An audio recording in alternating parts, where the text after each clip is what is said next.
Welcome to episode 2 of Brands, Economies, Business and Employment. In episode 1, I stated that policymakers in almost every democracy across the world frequently talk about the economy and obviously therefore economics, the health of businesses in their economies and the employment they generate. I felt that the one word that was missing in all this rhetoric of policymakers as well as the media that follows them is brands and branding. The reason I say this is that brands in this era of globalization that we live in are the key drivers of economic growth. I'd illustrated my point by taking Apple as an example. In less than 27 or 28 years since it launched its first product, Lisa, a personal computer, by about 2011, Apple had become the most valuable brand in the world. Its brand value measured by an annual survey carried out by Interbrand. And by becoming the most valuable brand in the world, Apple had also made its parent company, Apple Incorporated, the most wealthy corporation in the world. In a report dated 2011, Apple's cash reserves were such that they could pay off the debt of about 8 European nations. Fast forward to 2019, by the latest financial reports published, Apple's market capitalization, yet another indicator of a brand's power, had exceeded $1 trillion, something that no business had ever done in the history of business before. $1 trillion is about 5% of the total GDP of the United States of America.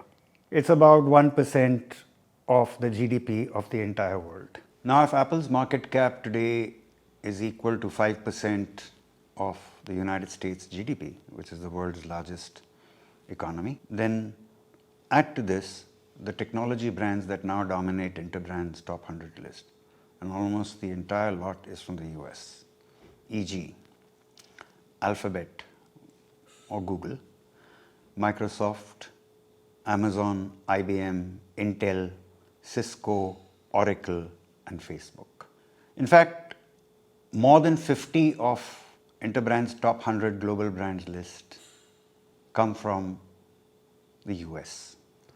Now, if we were to take the market caps of all of these brands, that amount would equal more than half of the United States economy. Closely following the US are brands from Europe, Mercedes-Benz, BMW, Louis Vuitton, SAP, Chanel, Zara, IKEA, Gillette, Hermes, Nescafe, Gucci, Volkswagen, Audi, Philips, L'Oreal and Adidas.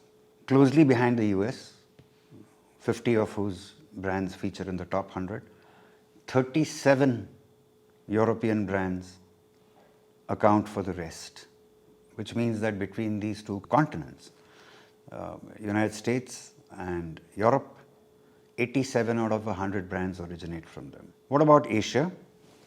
Well, Japan, which was pretty much wiped out after World War II, began brand building in earnest as a means to survive.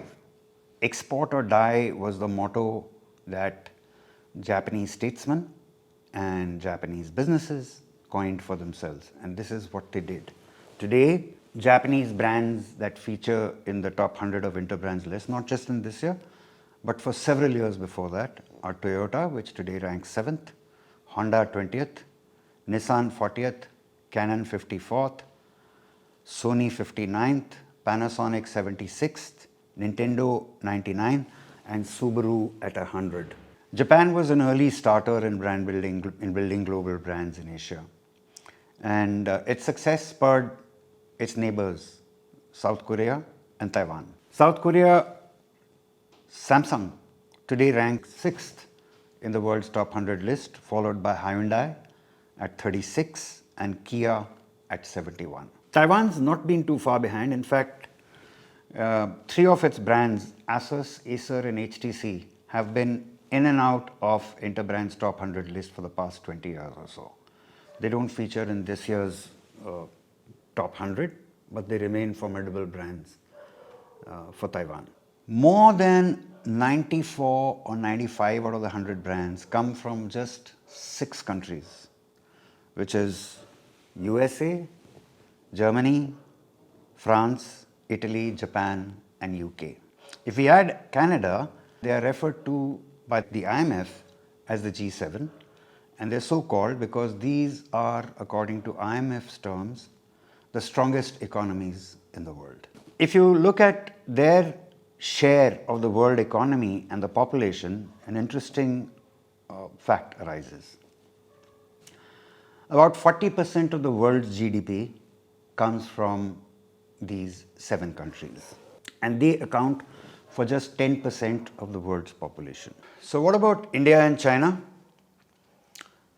Well, they today account for about 35% of the world's population and just over 14% of the world's GDP.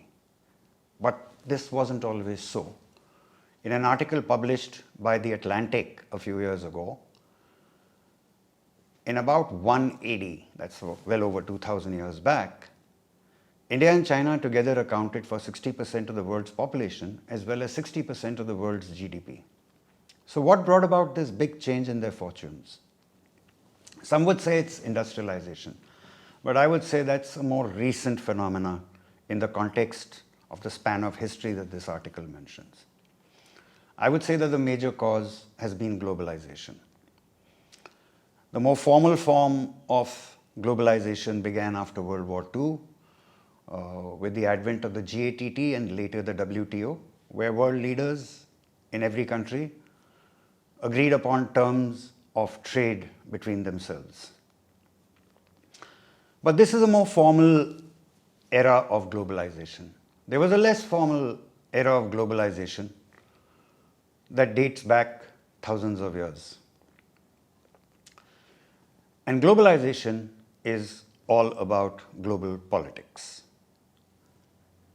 which is why I constantly keep mentioning the fact that while branding and brands are of interest to marketing people, to businesses, as well as, of course, consumers, they ought to be of much greater interest to politicians.